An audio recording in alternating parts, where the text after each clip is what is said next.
제목이 빠졌네요. 영적 직무와 재정의 분리인데, 영적이란 말이 빠져가지고, 영적 직무와 재정의 분리. 지상에 있는 교회는 전투적인 교회라 그렇게 말을 합니다. 천국의 교회는 완전히 승리를 거둔 교회이기 때문에 승리적 교회, 영광의 교회라고 하는데, 지상에 있는 교회는 전투적인 교회라고 합니다. 끊임없이 도전을 받고 도전을 이겨가는 것이 세상에 세워진 교회입니다. 이 도전은 외부적으로 다가오고 내부적으로도 다가오는데, 오늘 말씀에 보면은 외부적인 도전은 박해로 다가왔고 교회는 그것을 성공적으로 극복을 했습니다. 그런데 이제 내부적인 도전에 또 직면을 하게 되는데, 그것이 바로 교회 내의 갈등의 문제입니다. 그래서 교회는 문제가 없을 수 없고 여러 종류의 문제가 발생합니다만 그 문제를 잘 다뤄서 이기느냐 혹은 이기지 못하느냐, 이것이 문제예요. 그것은 뭐 개인의 삶에도 마찬가지죠. 우리가 세상 살면서 많은 도전을 받습니다. 외부적인 도전도 있고 내부적인 도전도 있는데, 문제는 그 도전을 내가 이기면 내가 승리하는 것이고, 그 도전에 패하면 내 인생은 실패자가 되는 것입니다. 그러면 오늘 최초 교회가 내부적으로 당면한 문제가 뭐냐 하면은 교인들 사이의 갈등이죠. 예루살렘 교회는 주로 유대인들인데, 그럼에도 불구하고 두 종류의 유대인으로 나눠졌습니다. 하나는 팔레스틴, 히브리 땅, 지금 그 이스라엘 땅에 살면서 히브리어를 사용하는 유대인, 그리고 당시 세계 각처에 흩어져서 헬라어를 사용하는 유대인, 이렇게 두 부류로 나눠졌는데, 유대인의 명절인 초막절이나 유월절이나 이런 절기가 되면 전 세계에 있는 유대인들이 예루살렘으로 모여들고, 그런 가운데 예수를 믿은 사람들이 또 많이 나타나게 된 것입니다. 그런데 헬라어를 쓰는 유대인과 히브리어를 쓰는 유대인들은 언어만 다른 것이 아니라 문화적인 차이도 있고, 이러다 보니까 어떤 면에서는 서로 의사소통이 잘 안 되는 면도 있어요. 그래서 이와 같은 문제가 교회 내부적인 문제로 또 이어진 겁니다. 직접적인 계기는 교회 안에서 구제를 하는데, 이 구제라고 하는 것은 오늘날로 말하면 가난한 사람을 돕는 그런 일이죠. 그리고 성경에 보면 가난한 사람을 도우라 하고 구체적으로 이제 세 종류의 사람들을 제시를 해요. 첫째는 과부들이고, 둘째는 고아들이고, 세 번째는 나그네입니다. 당시에 과부들은 노동력이 없기 때문에 사실은 생존이 힘든 그런 형편에 있었고, 그래서 도와줄 사람 첫 번째 목록에 항상 과부들을 거기에 올렸고, 디모데서에 보면은 교회가 과부들의 명단을 만들어서 노동력이 있는 사람은 물론 일을 합니다만 그렇지 못한 과부들을 교회가 돕도록 이렇게 했습니다. 근데 요즘에는 사실은 과부들도 도움의 대상이지만 호레비들도 어떻게 보면은 더 좀 안 된 처지에 있는 이런 분들도 많아요. 그래서 다 이런 대상입니다만은 이 히브리어를 쓰는 유대인과 헬라어를 쓰는 유대인들이 다 예수를 믿어서 이제 교회 안으로 들어왔다 이 말입니다. 그래서 교회 안에서 이제 과부들을 돕게 되는데, 이 헬라어 쓰는 유대인들이 가만히 보니까 자기네들 소속된 과부들이 구제 명단에서 자꾸 빠지는 거예요. 그래서 불평을 하기 시작했습니다. 왜 우리 헬라파 유대인들은 자꾸 명단에서 빠지느냐? 이게 학자들에 의하면은 이게 정말 심각한 문제였는지 아닌지에 대해서는 견해가 다릅니다. 하여튼 어쩌다 구제 명단에서 좀 빠졌는지, 또 그 히브리파 유대인들이 고의적으로 자꾸 헬라파 유대인을 명단에서 뺐는지 그건 알 수가 없어요. 그러나 저는 짐작컨대 고의로 뺐다고는 생각하지 않습니다. 이 두 가지 이유를 댈 수가 있는데, 하나는 사도들이 그 일을 주도했는데 사도들은 선량한 사람들이에요. 여러분 그 앞에 2장이나 4장에 사람들이 유무상통을 하고 물질 있는 사람들이 팔아서 가난한 사람들을 구제하기 위해서 사도들 앞에 갖다 놓으면 사도들이 그것을 이렇게 분배해주는 이런 것이 초대교회의 모습이었어요. 그럼 사도들이 일부러 헬라어 쓰는 유대인들은 뺏을 가능성이 있느냐? 그럴 가능성은 거의 없어요. 그러니까 사도들은 본래부터가 선한 의도로 예수님을 위해서 순교한 사람들이 그런 물질 물자를 가지고 그렇게 했을 리가 없죠. 공정하게 했으리라고 생각을 합니다. 만일 헬라파 유대인이 빠졌다면 그거는 실수로 빠진 것이지 고의로 뺐다고는 볼 수가 없다는 거죠. 예. 또 대개는 이 불평이 어디서 나왔냐면 도움을 받는 사람들 입장에서 나왔거든요. 도움을 주는 사람들은 불평을 안 해요. 요즘 세상도 똑같아요. 도움을 주는 사람은 다투지 않습니다. 도움을 받는 사람들이 항상 보면은 억울한 면도 있고 또는 불평도 하고 원망도 하고 그러지.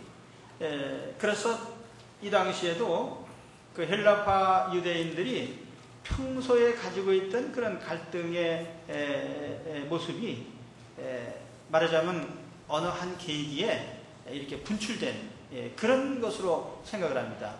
요즘 쇠고기도 그렇지만은 소고기 먹고 안 먹고 그런 문제를 떠나서 뜰분 일이 하나 있으면 그냥 와르르 달라붙어 가지고 하는 그런 식의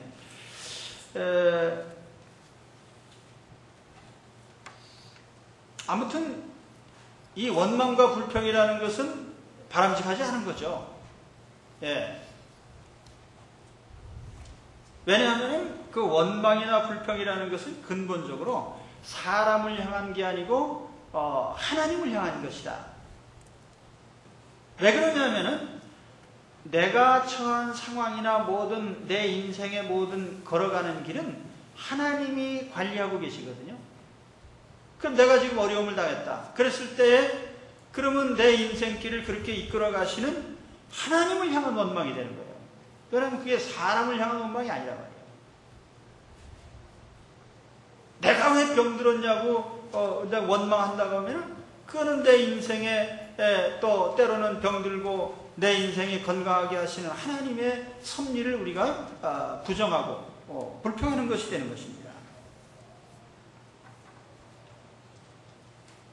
이 세상은 다 하나님이 주관하고 계시고 내 인생도 하나님이 주관하고 계십니다. 우리는 이걸 항상 인정을 해야 돼요. 그래서 우선 우리가 이 세상을 부정적으로 보는 그런 눈을 우리가 바꿔야 됩니다.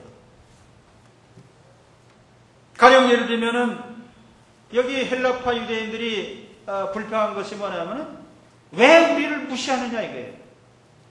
왜 우리를 소홀히 하느냐 이거예요. 구제에 빠졌다고 하는 이 빠진다는 말이 헬라어로 하면은 소홀히 했다 그 말인데 왜 우리를 소홀히 하느냐 이거예요. 그리고 세상 살아가면서 사람들이 서로에게 혜택을 준다고 생각하지 않고 피해를 준다고 생각하는 이 구조가 잘못된 의식구조라는 거예요. 여러분 세상 살면서 우리가 다른 사람들에게 혜택을 입습니까? 피해를 입습니까? 지금 우리가 먹고 있는 양식은 누가 만든 거예요? 이거 내가 내 손으로 농사진 거예요?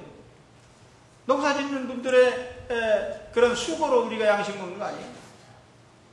우리가 입고 있는 의복은 누가 만든 거예요? 이거 참 뭐 비싸네 싸네 그래도 이 옷을 밤새워서 일하는 공장의 노동자들이 또 만든 거 아닙니까? 지금 내가 생존하는 데 있어서 다른 사람의 손길을 빌리지 않은 게 하나도 없는 거예요. 그러니까 우리는 서로에게 혜택을 주고 있는 것이지 인생이 서로 다른 사람에게 피해를 주는 건 아니에요. 그 의식 구조를 바꿔야 돼요. 그러니까 뭐가 좀 부족하다고 해서 사람을 향해서 원망하고 그러면 그게 하나님을 향한 원망이 된다 그 말입니다.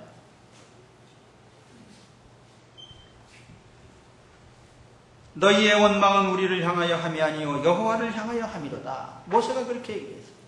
사람을 향해서 원망하는 것이 결국 하나님을 향해서 원망하는 것이다.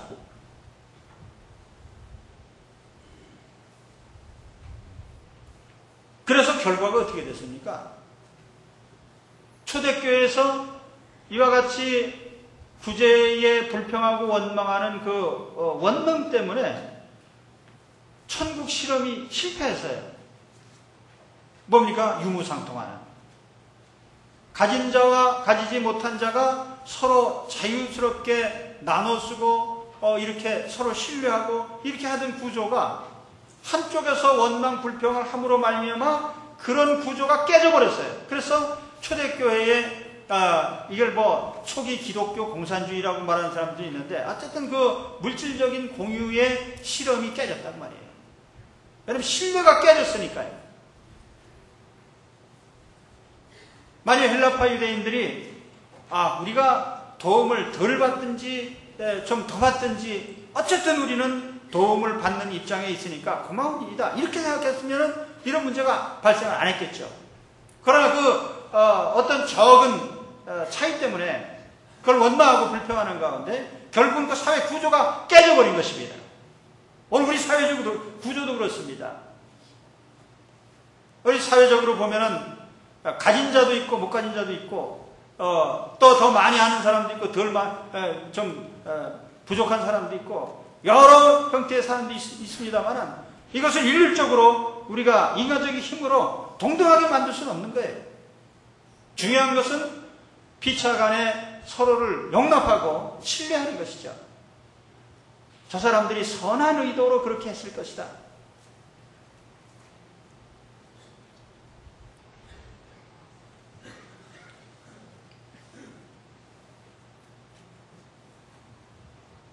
제 친구가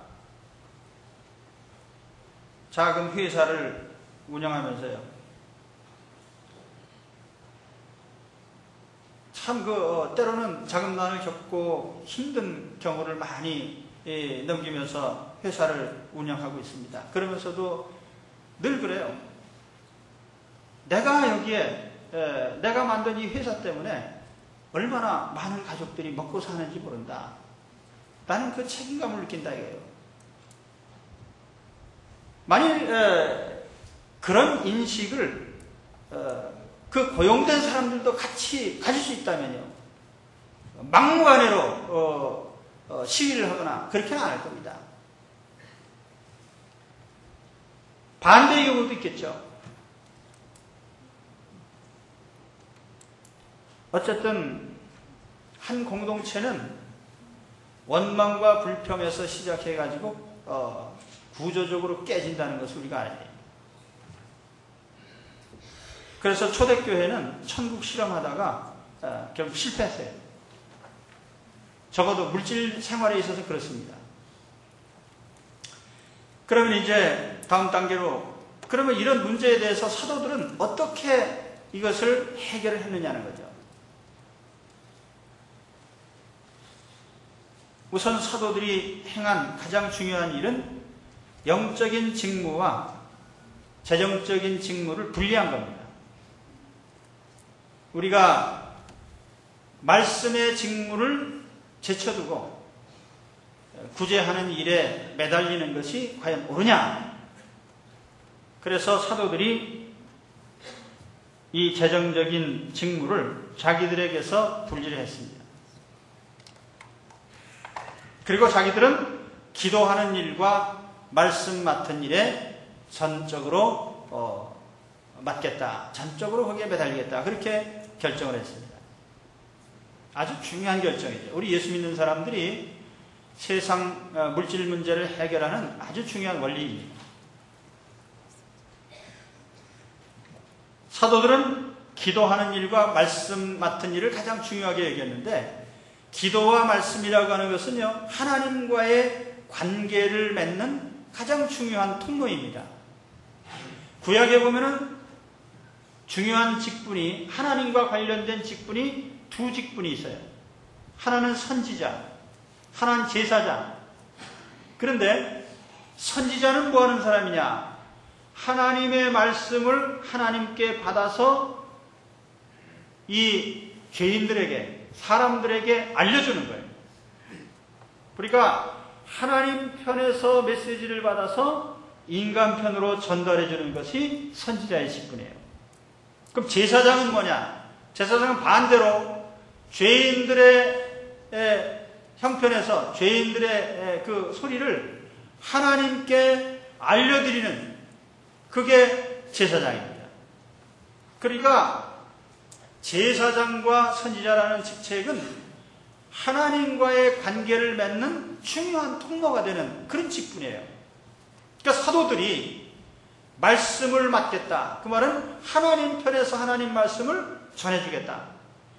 또 기도를 한다는 말은, 기도는 인간 편에서 그 인간들의 형편을 하나님께 알려드리는 역할을 하겠다. 그래서 중간에 통로의 역할을 해주겠단 말이에요. 하나님과의 관계, 이게 사도적인 직무의 중심이라 그 말입니다. 오늘날의 성직도 마찬가지예요. 성직자가 물론 때에 따라서 거리에 나가서 시위를 할 수도 있겠지만, 가장 중요한 일은 뭐냐면 하나님과의 관계를 맺는 일에 전무하는 것입니다.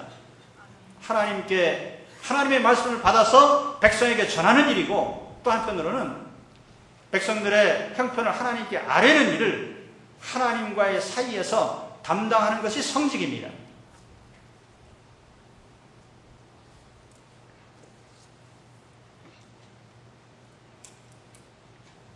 그래서 사도들은 이 직무를 자기들의 첫 번째 직무로 알고, 물질을 다루는, 돈을 다루는 문제는 분리해냈어요. 오늘날의 교회도 마찬가지예요. 교회의 제1의 직무가 뭐냐면 하나님과의 관계를 맺는 것이 교회 공동체의 제1의 목표입니다. 그래서 교회 5대 목표 가운데 예배 드리는 것이 교회의 첫 번째 목표이고, 그 다음은 복음을 전하는 것이고, 성도의 교제를 나누고, 또는 하나님의 자녀를 양육하고, 그리고 봉사를 하는 것입니다. 순서가 그렇게 되는 거예요. 그런데 만일 교회가 하나님과의 관계를 뒷전으로 미루고, 만일 이 인간의 대인관계를 먼저 앞에다 놓는다면 그것은 잘못된 순서죠. 그래서 교회가 자꾸 세속화되는 겁니다. 돈에 끌려다니는 교회가 되는 겁니다.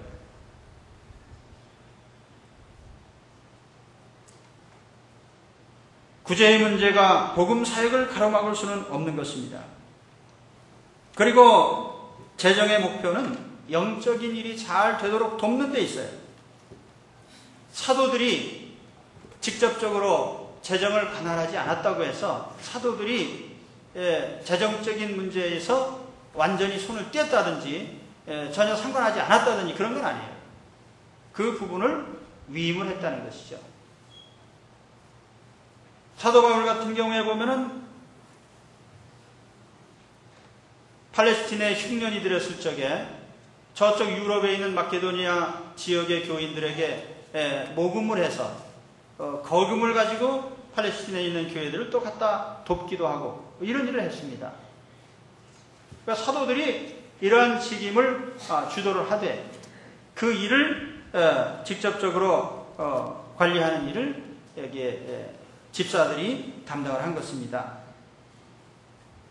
그래서 여기에 집사들이 재정을 잘 담당해 줌으로써 사도들은 말씀을 전적으로 전파할 수 있게 됐고, 결과를 보면은 성공입니다. 그래서 6장 7절에 가서 보면은 하나님의 말씀이 점점 왕성하여, 왜냐하면 사도들이 말씀에만 전념하니까 성도들이 부흥하고 신앙적으로 부흥하고 잘 될 수밖에 없는 거예요.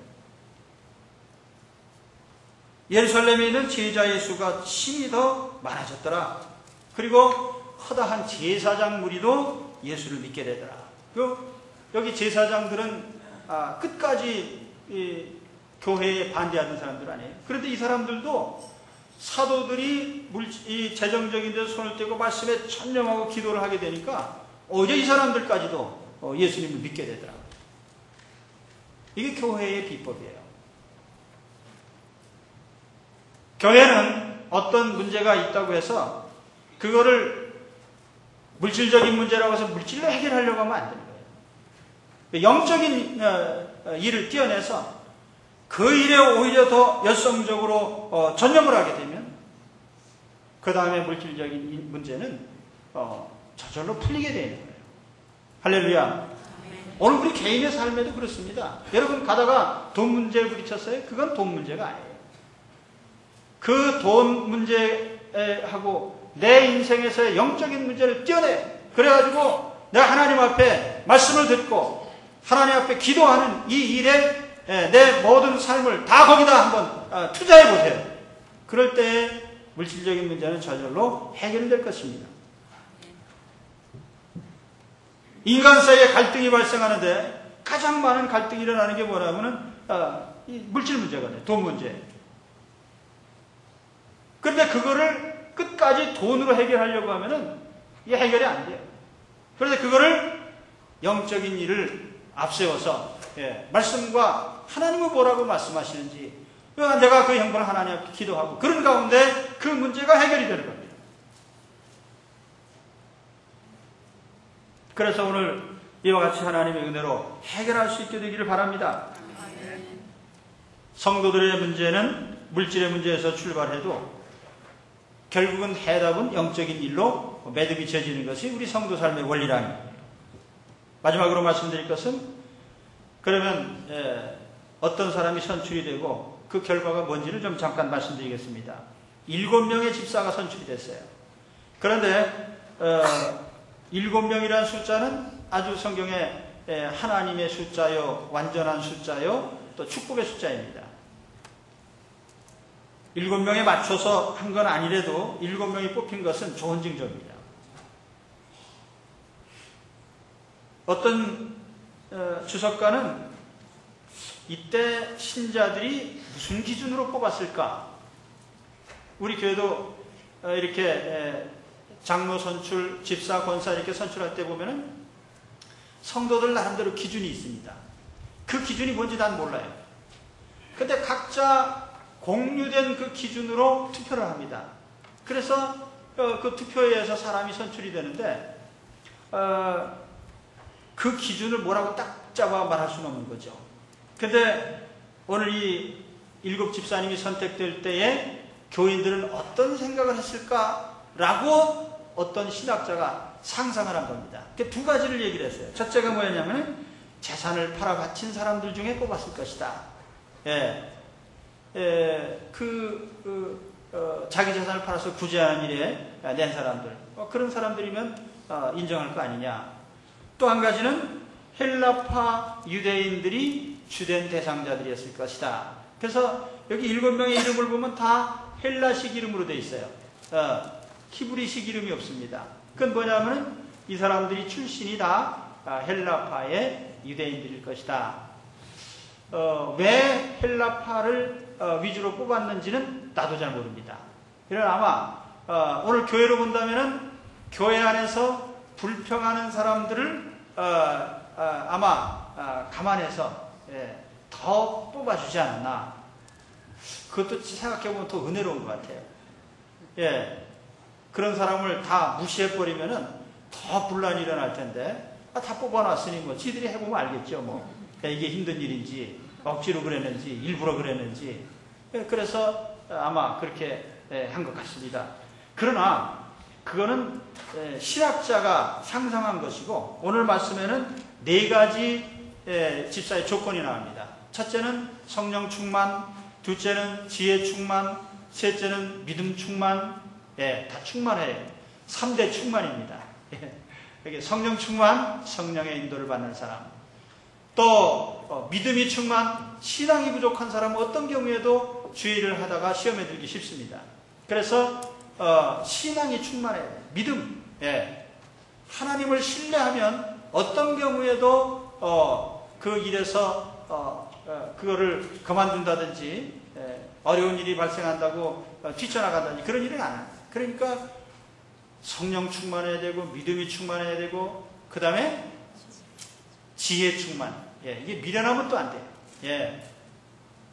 세상을 이기는 사람들은 지혜로워야 돼요. 저는 그래서 예수 믿는 사람들이 멍청해서는 안 된다고 생각해요. 항상 지혜로워야 돼요. 그래, 눈이 반짝반짝하고, 사리 판단을 분명히 하고, 이게 우리 예수 믿는 사람들이 안 믿는 사람보다 더 지혜로워야 된단 말이에요. 그렇죠? 내가 너희를 양을 이 떼 가운데 보내는 것 같은데 너희들은 뱀같이 지혜롭고 비둘기같이 순결해라. 순결과 지혜. 그래서 지혜 충만한 사람들이 이끌어 뽑혔어요. 그리고 또 한 가지는 칭찬 듣는 사람. 칭찬을 듣는다는 것은 좋은 평판이 있다는 것이고, 그것은 그의 평소의 삶이 모범적이었다는 뜻입니다. 이 7명의 이름을 보면은 첫째가 스테반인데, 스테파누스, 면류관, 왕관이라는 뜻인데요. 이분은 기독교 최초의 순교자입니다. 그래서 최초의 순교자가 사실은 사도 가운데 나오질 않고 평신도 가운데 나왔습니다. 그래서 이분의 신앙과 모든 삶이 면류관과 같은. 그 다음에 두 번째는 빌립이라는 사람인데, 빌립이라는 뜻은 말을 좋아한다, 그런 뜻입니다. 말, 타고 다니는 말 있잖아요. 그때 빌립은 평신도로 뽑히긴 했는데 나중에 보면 사도 같은 일을 했습니다. 이제 여러분들이 사도행전 7장으로 가서 보면 스데반의 순교 장면이 나오고, 8장에 가서 보면은 빌립 지사님이 사마리아 성에 가서 전도하는 장면이 나오는데, 열심히 전도하고 또 병자를 고치고 또는 세례를 베풀고, 그래서 그가 한 일을 보면 사도 못지않은 일을 그가 한 걸 볼 수가 있어요. 또 세 번째는 브로고로라는 사람인데, 브로고로라는 사람은 코라스의 지휘자, 그런 뜻의 이름인데, 아무튼 그런 복음 사역을 위해서 헌신을 하다가 역시 다 순교한 것으로 알려져 있습니다. 네 번째 니가노르라는 사람은 승리를 거둔 자라는 이름의 뜻이고, 다섯 번째 디모는 가치 있고 명예롭다라는 뜻의 이름입니다. 여섯 번째는 바메나, 길이 거주한다, 그런 뜻의 이름이고요. 일곱째는 니골라, 이 라오스라는 말이 헬라어로 백성이라는 뜻이거든요. 니콜라 그러면은 백성을 정복한다, 그런 뜻입니다. 일설에 의하면은 이 니골라가 요한계시록 2장에 나오는 이단자인 니골라당의 우두머리가 아니었냐, 이런 설도 있는데, 그건 일부이고, 대부분의 학자들은 7명이 다 좋은 일꾼으로 세워져서 순교한 것으로 그렇게 알려져 있습니다. 자, 오늘 우리가 이 말씀을 맺겠습니다. 여러분, 하나님의 교회는 외부적인 도전도 있고 내부적인 도전도 있습니다. 외부적인 도전은 박해요. 내부적인 도전은 갈등입니다. 그런데 이 두 가지를 다 이겨야만 교회는 든든히 세워집니다. 오늘날 교회도 어떤 면에서는 외부적으로 많은 도전을 받고 있어요. KBS, MBC, SBS 돌아가면서 작심을 했는지 하여튼 성경에 없는 이상한 것들을 아주 참 악의적으로 이렇게 얘기를 해가지고 교회를 손상시키고 보지 마십시오, 그런 거죠. 그 시청 떨어지게, 광고도 다 떨어지고. 우리 그리스도인들이 이 TV 매체가 칼라 TV가 보급되면서요, 2세 교육 다 망쳤어요.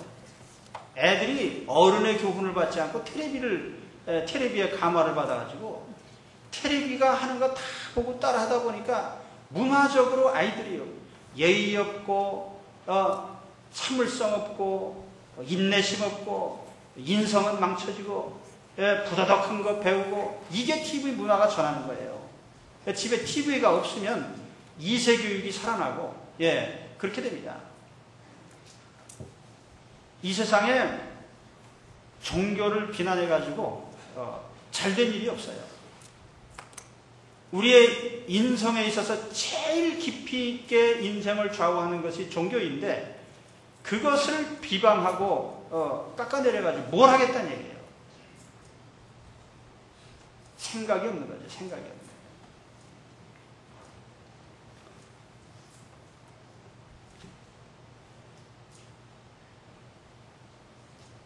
하여튼 하나님 무서운 줄을 알아야죠. 하나님 살아계심을 맛보아 알지어다. 제 얘기는 그게 이제 할 얘기는 아니고, 하여튼 우리가 도전을 받고 있는 것은 사실입니다. 우리 교회가 밖으로 도전받고 내부적으로는 세속화에 도전을 받고, 그런 가운데 저는 그런 판단을 합니다. 내가 선택할 수 있는 여지가 뭐냐? 내가 이걸 세상적으로 반박하고 내가 세상적으로 변명할 필요가 없어요. 저는 그럴수록 더 하나님의 말씀에 더 충실하고 하나님께 기도하는 일, 거기에 전념하는 것이 내 길이라고 생각합니다. 우리도 마찬가지예요. 우리가 세상에서 어떤 문제에 부딪히든지 우리도 역시 똑같은 처신을 해야만 우리는 영적으로 이길 수 있습니다. 그래서 여러분, 물질의 문제에 그 물질 자체로 매이지 말고요, 영적인 일로 말미암아 승리하시는 그런 여러분이 되시기를 축원합니다. 기도하겠습니다.